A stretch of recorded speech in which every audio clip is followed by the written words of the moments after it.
Alex Garland's Men premieres in theaters as Marvel buys the rights to the likeness of Stan Lee, and trailers for Crimes of the Future, the next Marvel series, the next Adam Sandler film, and the next George Miller film all debut online. I'm Joe Acierno. And I'm Darius Delsoin. This is Cinema Unchained.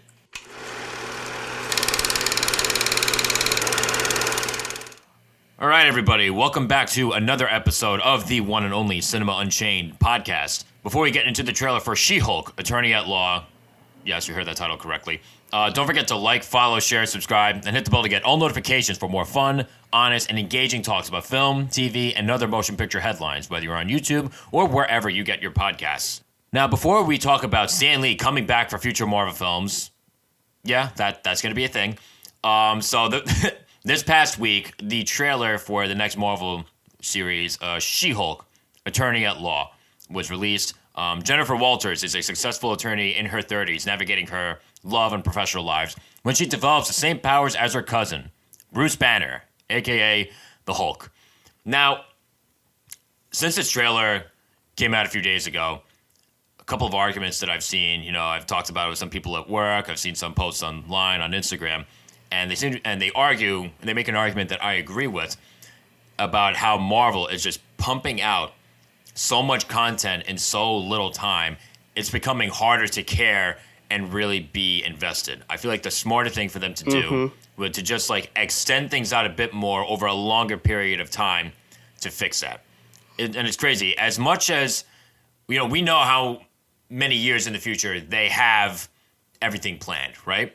But at the same time, with how much they're throwing at us, it still feels like such a short amount of time. And it still feels like they're playing the short game and not the long haul. And I feel like the better strategy would be to play the long haul. Or for the long haul, excuse me. Yeah, absolutely. Just the amount of content they've been producing this year, it's not necessarily that it's hard to keep up. It's just that there's a lot. And again, when you look at how the reception of it, sometimes it's mixed, sometimes it's good, sometimes it's more negative.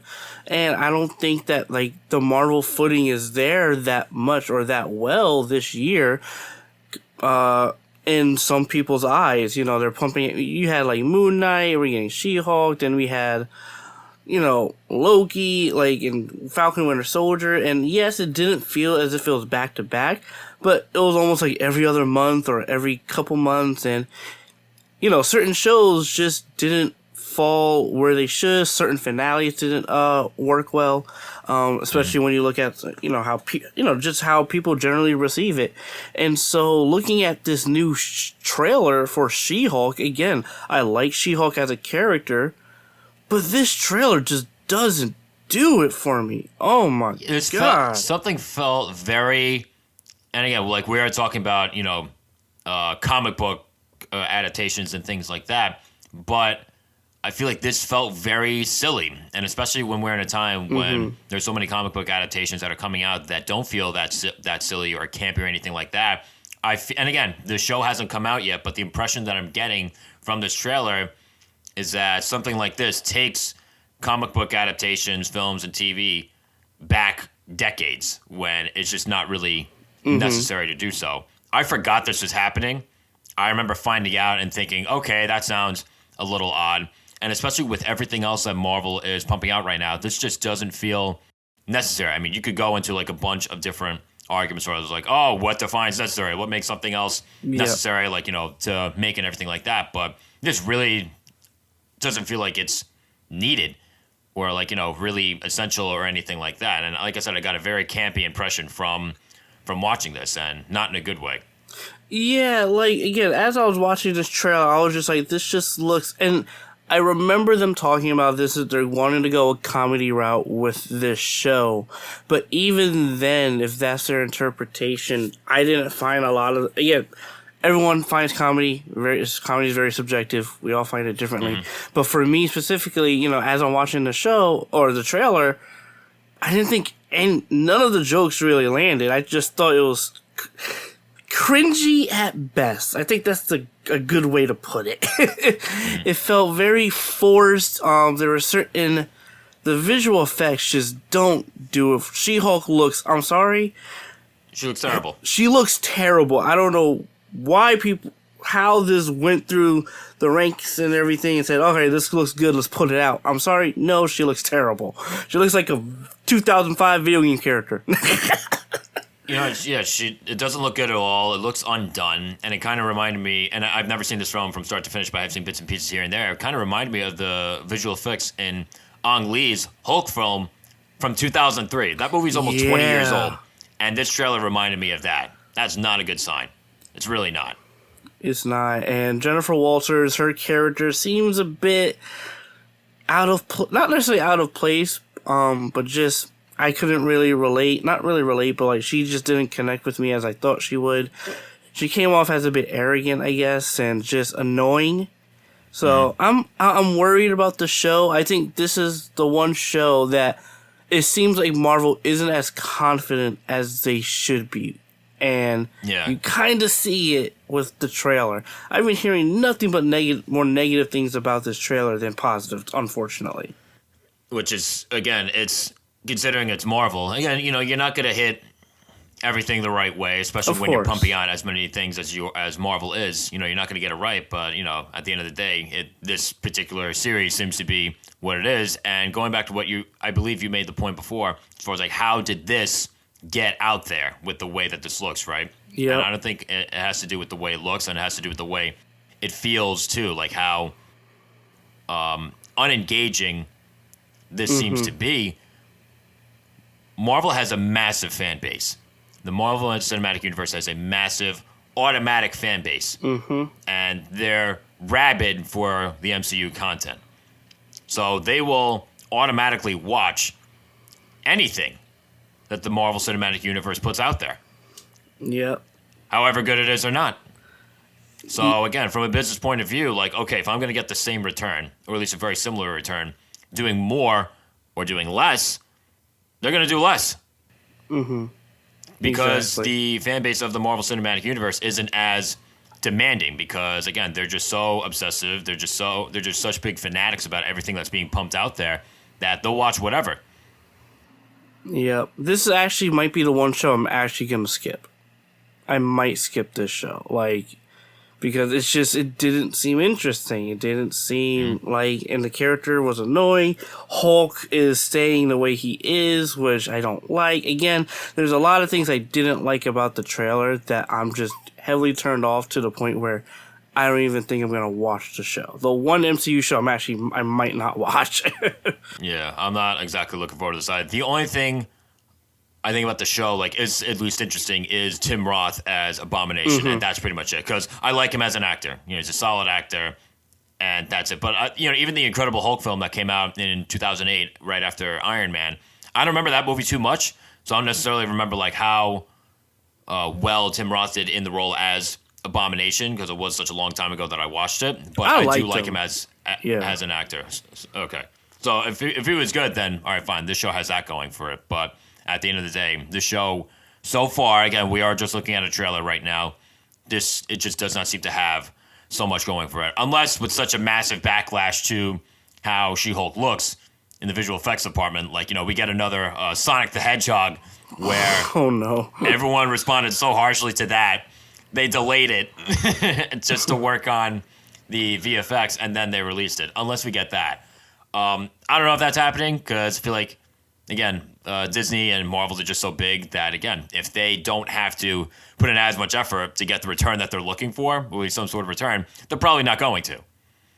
So I don't think the backlash to She-Hulk has been nearly as harshly negative as it was for Sonic the Hedgehog. Now, for everybody that got a chance to watch this trailer, I'm sure, do 2 swipes down on YouTube, I'm sure you would have seen the She-Hulk trailer, listed in your feed. If you got a chance to watch it, what did you think?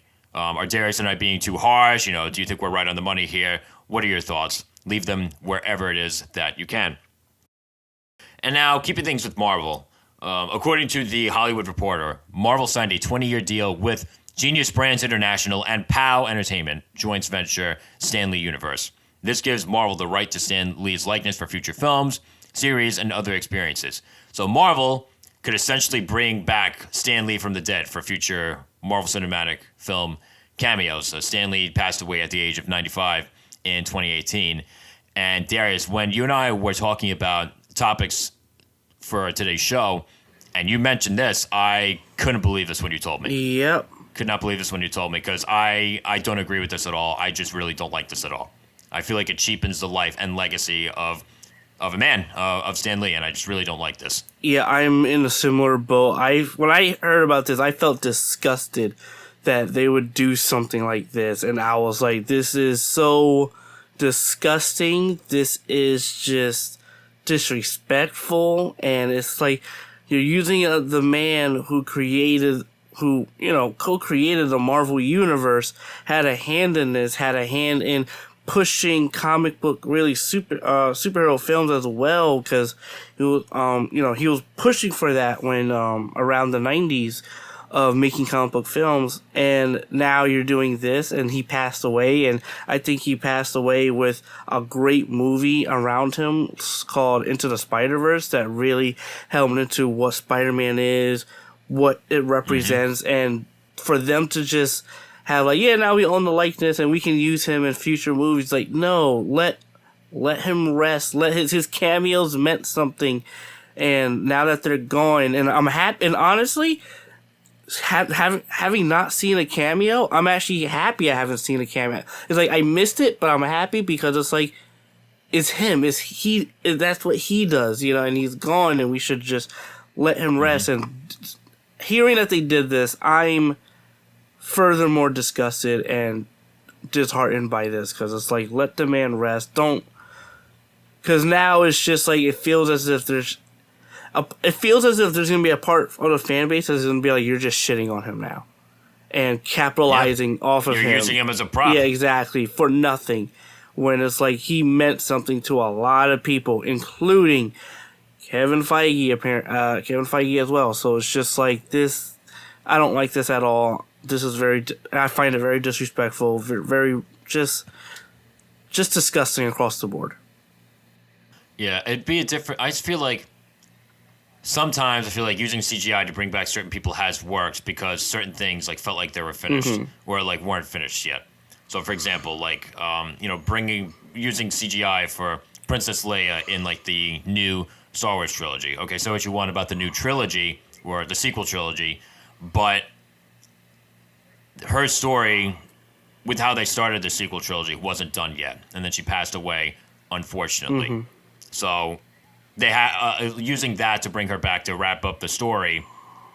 Okay, I can understand that, even though they had the perfect opportunity to end her story in episode 8, which was right around the time that she died. But what the fuck do I know? But okay, you didn't make that decision. She dies, and you need her for certain things in episode 9.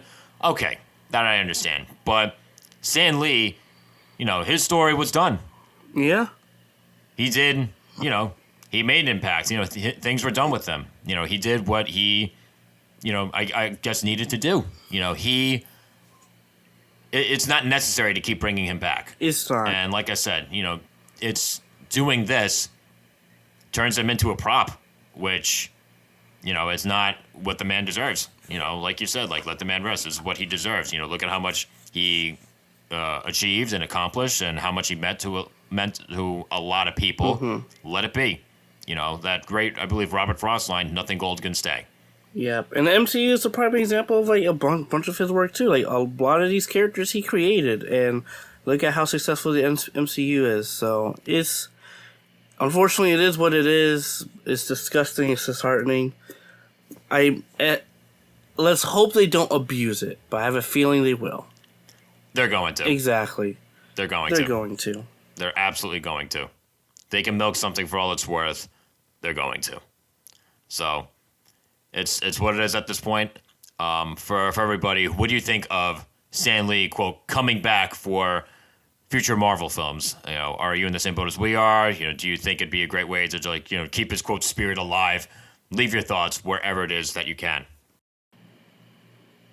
All right, moving forward, a new trailer for the new upcoming Netflix film Hustle, starring Adam Sandler, came out recently. A tapped-out basketball scout discovers a potential star talent in Spain and brings him to the United States without his team approval to train him for the NBA. Now, this is classified as a dramedy. I'm definitely seeing at least from this trailer, seems to be more drama than comedy. And I really like Adam Sandler, or seeing Adam Sandler tackle different kinds of dramatic territory, because we saw him do it in Uncut Gems. Absolutely amazing film, amazing performance for him, best of his career. I remember watching him in Punch Drunk Love, a Paul Thomas Anderson film.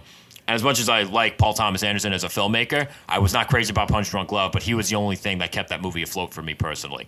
So I am looking forward to seeing Adam Sandler do something that feels relatively new for him, at least from what I've seen from him. Yeah, this movie looks interesting. It's great to see him in a different role again, and doing more drama heavy stuff. And again, Uncut Gems, absolutely great movie. Absolutely loved his performance, and that alone was like, yep, I'm excited to still see him in future stuff. Of course, it's Adam Sandler. I enjoy Adam Sandler. But yeah, overall, this movie looks really interesting. Has good heart to it, the journey of this basketball player. So I'm interested in the movie, and I'm also more interested in Adam Sandler and what he does in this role. And correct me if I'm wrong, but was that Queen Latifah? That was Queen Latifah. Hey, yo, all right, you coming back? All right, it's been a minute. So seeing her also pretty cool. I like Queen Latifah. So I'm actually interested in this movie. I really am. Yeah, I don't usually go for sports movies automatically, but I think this will be a good time. I look at the other people that are involved in this film as well. You mentioned Queen Latifah, Ben Foster of Hell or High Water. Fantastic movie. I don't know if you've ever watched that movie. Highly, highly recommended. Jaleel White. Can't remember the last time I watched him in something that wasn't Family Matters, so this should be interesting. And my favorite on this list, other than Adam Sandler, is Robert Duvall, the legendary Robert Duvall. He's 91 years old right now. He's in The Godfather, Apocalypse Now.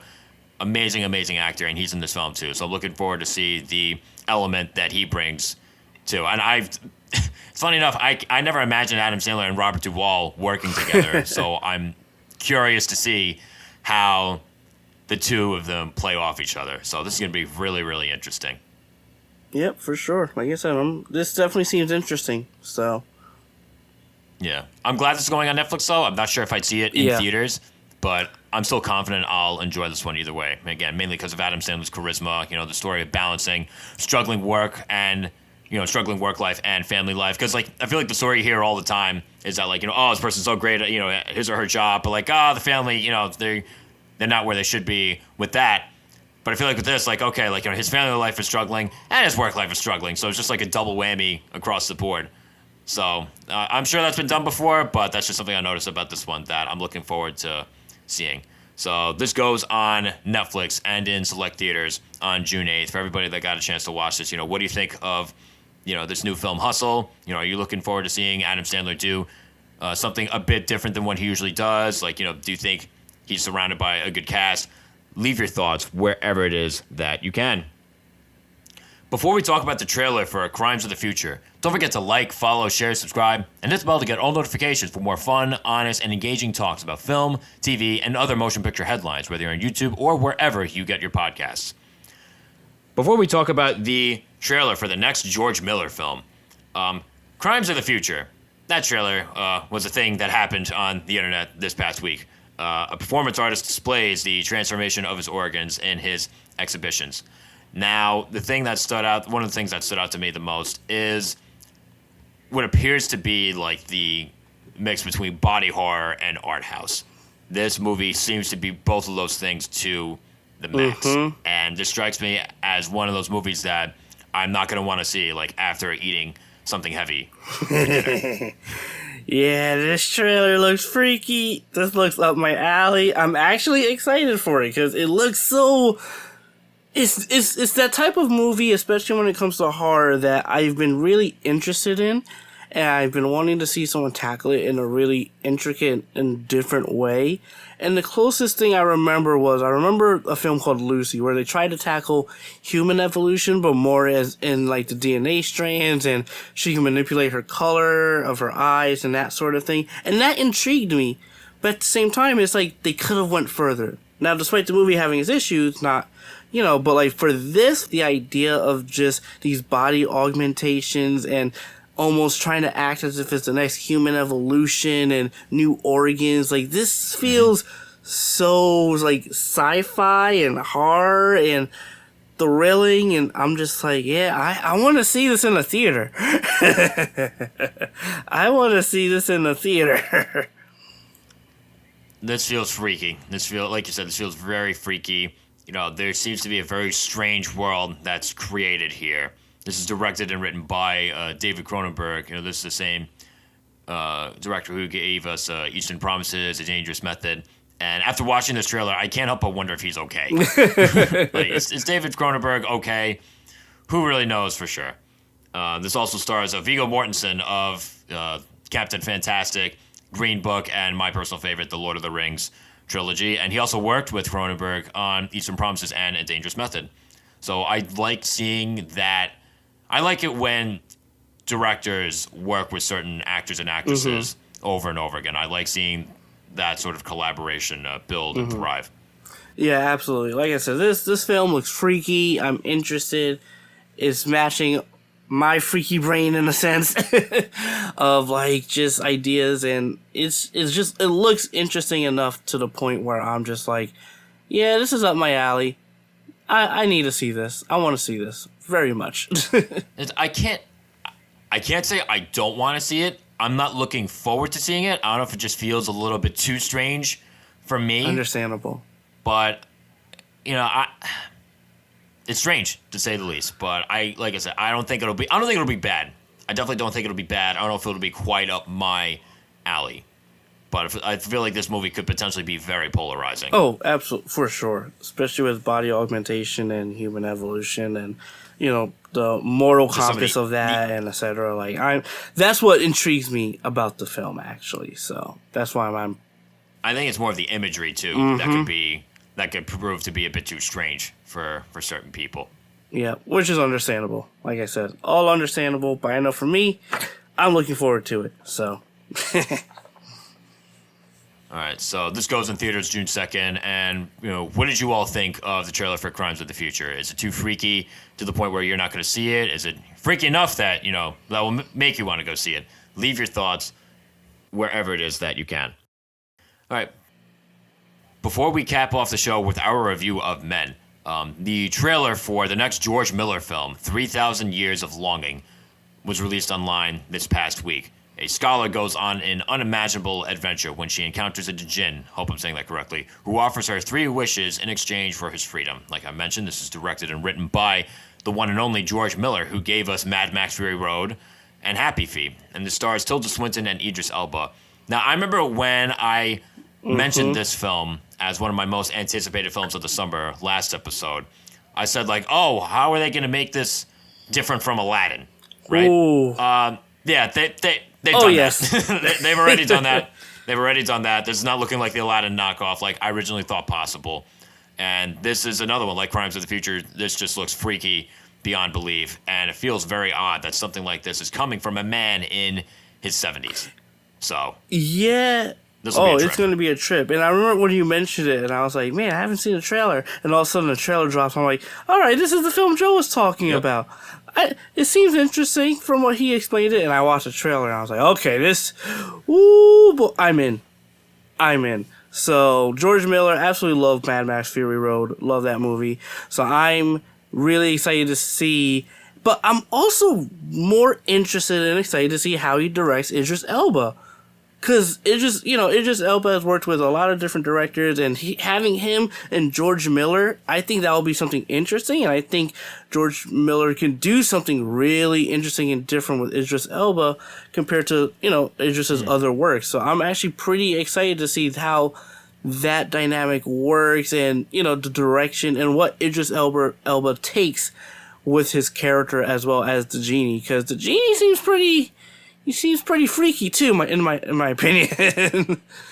Yeah, it's funny. I'm happy you mentioned Idris Elba because that's an interesting point as far as like what he'll do in this movie as opposed to the other work that he's done before. I feel like the most roles that I've seen him in, he's this very refined and stoic sort of character, whereas in this one he seems like he'll be much more expressive and flamboyant and explosive. So it'll be interesting to watch him tackle that sort of territory.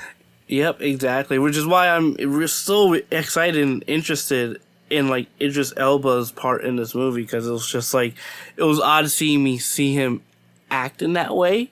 Like you said, I'm used to him in stoic positions and roles and everything. So seeing him in this type of character is like, okay, this is different. I need to fixate my mind a bit for this movie. But yeah, this seems interesting.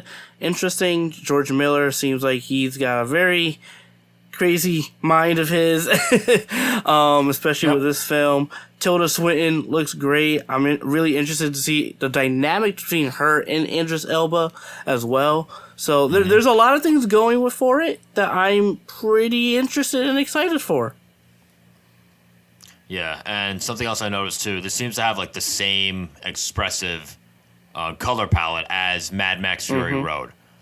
But I feel like a movie like this could end up having a scale even bigger than that of Fury Road. You know, I really don't know where this is going, and I like that about this film. And I just know that when the time comes that I do see this film, I'm going to be weirded out. But like, it's going to be weird done very well. Mm-hmm.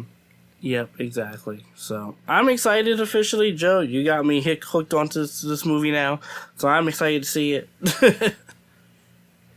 You're welcome. So this movie hits theaters and only theaters. So it's something else I noticed about this trailer too. At the end it says that it's only going into movie theaters on August 31st. And I like the line, only in theaters. Mm-hmm. Yep.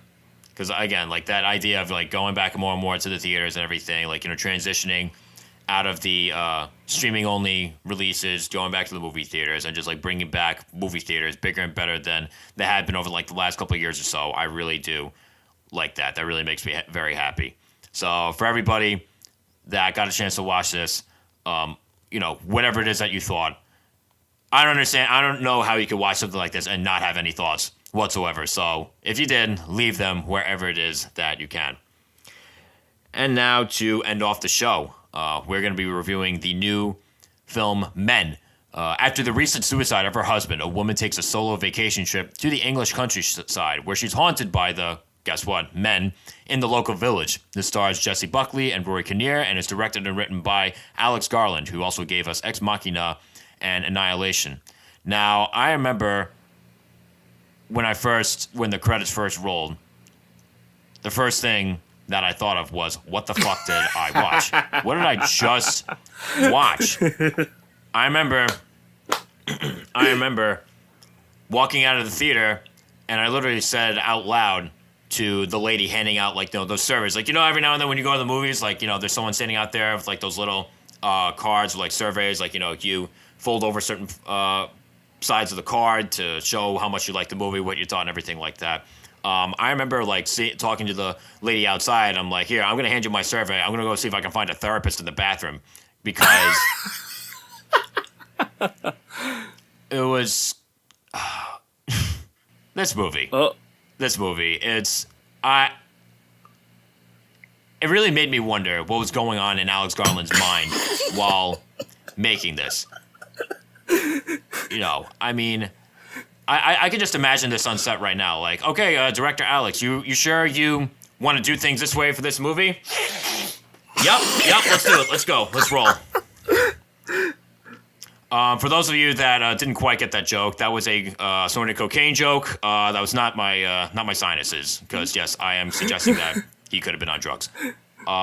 But Darius, what did you think of this movie exactly? Because I'm a bit of a mixed bag overall on this one. Okay, for me, I really liked it. I really enjoyed it.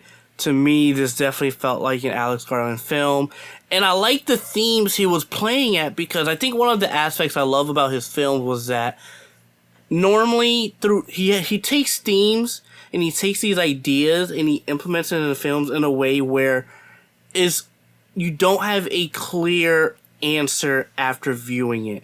I got that from Ex Machina. I got that from Annihilation. You get that from them, that you don't always get a clear answer. but you also get more questions, and it's that thing where you just start thinking and thinking over and over and over again of like what this means, what it could be. There are a lot of metaphors and certain symbolisms that I think he implemented in a way that for me, I really liked and I thoroughly enjoyed. And again, how my brain works, I was just like, wow, he did this. That's interesting the way he did it like this. And for me, man, I actually really like this movie. Is it my favorite Alex Garland film? No. But I did really like this movie a lot because of some of the themes that they were playing at that I found so interesting, especially in today's society, actually. So, there are a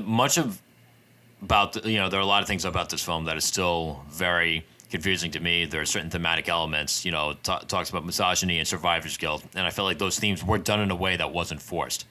But at the same time, there are certain plot aspects that kind of made it all get lost in translation somehow. Like I kind of understood, and I like had theories on what was attempted, but it felt like they forgot to connect a bunch of dots in order to get to where it was they were trying to get to.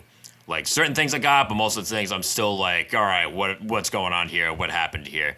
But one positive aspect about this film was that, considering like how weird and confusing it was and ambiguous it was, like I was talking about this the entire car ride home with my brother and my friend Roberto.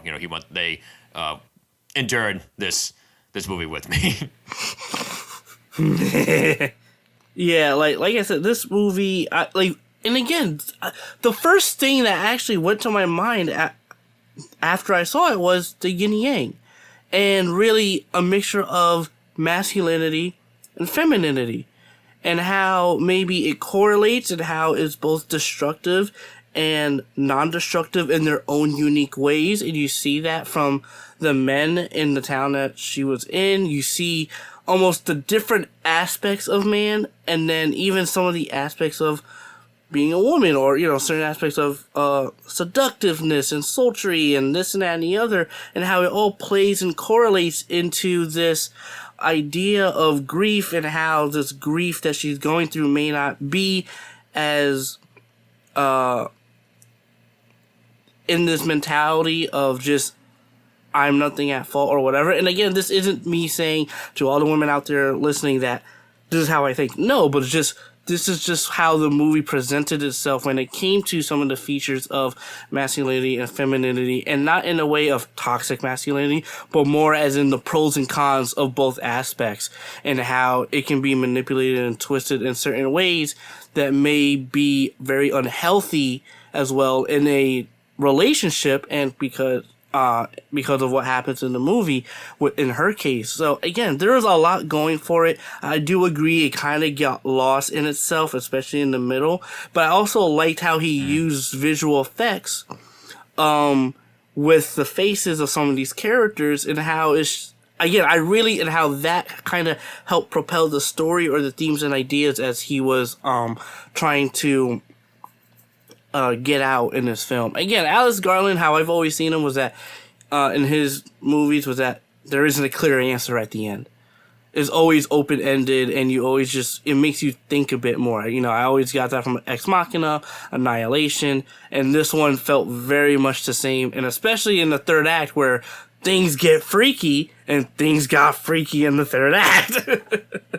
Yeah, and you're touching on the ambiguity of, Alex Garland's past films. Mm-hmm. For whatever reason, like, those films, like, again, like, they were ambiguous, but I felt like they were done better. Like, I feel like I got enough from from those films to get, like, to be able to get, like, certain concrete answers and opinions. Like, with those films, I wasn't like, oh, God, what did I just watch? Like, that didn't make sense. Whereas with Men, I feel like I was. And going back to another film that came out last summer, The Green Knight, that movie was very ambiguous, but I feel like there were enough clues that you could put together, enough dots that you could connect to at least form some kind of opinion or answer for yourself. And Men, in my personal opinion, did not do that. It didn't do that. I remember, this is another funny little story from the lady that was handing the surveys outside. Like, we're going outside, like, people are leaving the theater, they're handing her the surveys, and, like, they're all kind of like, weren't really too crazy about it. And she's like, yeah, the movie's been very polarizing. Yep. And I remember me, my brother, and Roberto were talking to this lady about it, and she goes, like, it felt like a very expensive college film. And because we're just like, oh, like, we just, like, was there something we didn't get? And she goes like, no, there's nothing to get. There's just nothing to get. So I just thought that her take on this was pretty funny. One thing I will say about this film is that this feels, again, even though I wasn't as crazy about this as Alex Garland's other films, this does feel like an Alex Garland film. The visuals are glossy and for the most part gorgeous to look at. There's some CGI that I'm like, it's a little distracting, but wasn't enough to really undo the movie for me. Visuals, again, by and large, are terrific. There's a chilling atmosphere throughout this entire film. Like, it gave me this uneasy feeling, the entire time. Certain imagery, especially towards the third act, when things get freaky, was among the grossest I've ever seen. And it'd be a different story. And again, I'm not squeamish by any stretch of the imagination, especially when it comes to seeing things in movies. But I feel like a lot of times when you have things that are graphic, there's usually like an obvious, legitimate purpose behind that. Whereas in this movie, it just felt gratuitous. It just didn't feel necessary. And again, considering the fact that so much of this movie is ambiguous, I'm like, okay, like that just felt, it felt unnecessary. You know what I mean? I do want to add to that because as much as I did enjoy this film, I think I do agree with you that I think that how ambiguous and how vague this movie is overall does hinder the movie's actual plot structure and just how it moves throughout, because it's so vague. And another thought that came out that I had in my mind when I left the theater was, this movie's not a lot of people are gonna like this.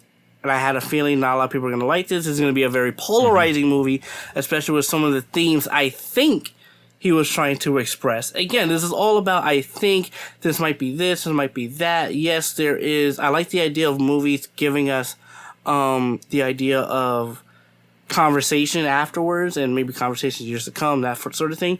But this movie definitely felt as if that if you even tried to talk about the movie or what it is, it gets tiresome because there's just so much vagueness that, like you said, the plots, the dots don't really connect all that much. And I do agree with even the visual effects towards the end. A part of me, the scene, that felt very unnecessary and longer than it should have. Mm-hmm. And again, I like that. I liked that I felt, it's weird. I liked that I felt off watching this movie. Like, I felt like I liked that, I didn't know what was going to happen. I kept guessing what was going to happen, and I was almost always wrong. So I did appreciate that about this film, but considering, like, how polarizing the movie's going to be, like, I remember seeing certain things, like, towards the end, because I invited a few more people to watch this movie with me Friday night, and, a few of them couldn't go. And I remember thinking to myself, like, as I'm watching this, I'm like, I'm so happy that it's just me, my brother, and my buddy Roberto, because I feel like if I had invited like that many people to a movie that freaky, if I would have felt awkward. Because we saw it, at different times. I had to go a day earlier, but and I remember after I saw the movie, I was like, Joe, be prepared. I just texted you, be prepared. Yep. Yep, I remember that, and you were right. You were 1,000% right. Because here's the thing: you may have told me to be prepared, but I was not. I was not at all. As much as I could, I've seen a bunch of horror movies and I've seen Alex Garland's last couple of films. Like, nothing could have prepared me for this. Nothing at all. Yeah, when it comes to this film, like I said, I enjoyed it. I liked it a lot. I do agree with you on some of the critical aspects of the film of where it could have hindered, especially for audiences. And Ex Machina is still my number 1. Annihilation is still my number 2. And Devs is my number 3. Men is still under there. I still enjoyed it, but it didn't come across to the others, in my opinion. For me specifically. Yeah. I mean, I've only seen Ex Machina, Annihilation, and now Men. For me, Ex Machina and Annihilation are basically in a tie. If I had to give the edge to one, maybe Ex Machina. But Men is out of those 3, because I've never seen Des. Out of the 3 that I have seen, Men is definitely by far my least favorite. By far. So I was a little disappointed in this movie, but, at the end, it's weird. Like I said, I can't say it was a bad movie overall, but like I said at the beginning of the review, definitely more of a mixed bag, and it's definitely not for everybody. If someone asked me about this movie, whether or not they should see it, I'd be like, depending on who asks me. Like, if a family member asks me that, like, doesn't go, like, as much into movies, like, oh, should I see this movie? I'll be like, no, don't watch this one. But if you have, like, a real film nut like you and me, I'd be like, give it a try. Give it a try. Give it a try, exactly. It's that type of movie where, again, like you said, it's not for everyone. Definitely not family friendly. No. Definitely not for casual moviegoers either. No. It's, like The Green Knight, it's for a specific audience that might get it possibly, but at the same time, it's too vague and ambiguous in its own storytelling to a certain degree.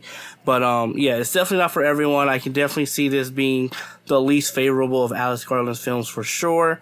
I did enjoy it, but it's not my favorite. Ex Machina still reigns supreme for me specifically. Yeah, it's definitely not a poorly made film by any stretch of the imagination. Mm-hmm. Like, it is scary, it is chilling, it is unnerving. Performances from Jesse Buckley and Rory Kinnear, who, I guess in a way, I don't know how much of a spoiler this is, ends up giving multiple performances. But that's not really so much of a spoiler, because if you look closely in the trailer, you can notice certain things. But exactly. But the two of them are really good in this movie. There is just certain things in how this story is told that just didn't stick the landing, at least for me. But again, definitely a well-made movie overall. So again, which is you can come to expect from Alex Garland. But for everybody, what did you think of Men? Do you feel like you actually understood the movie? How do you feel like this compares to Alex Garland's other films if you've actually gotten a chance to see them? Leave your thoughts wherever it is that you can. And just like that, that's all we got for you today. Don't forget to like, follow, share, subscribe, and hit the bell to get all notifications for more fun, honest, and engaging talks about film, TV, and other motion picture headlines, whether you're on YouTube or wherever you get your podcasts. And join us next week for our first impressions of the Obi-Wan Kenobi series and our review of Top Gun: Maverick. We'll see you then.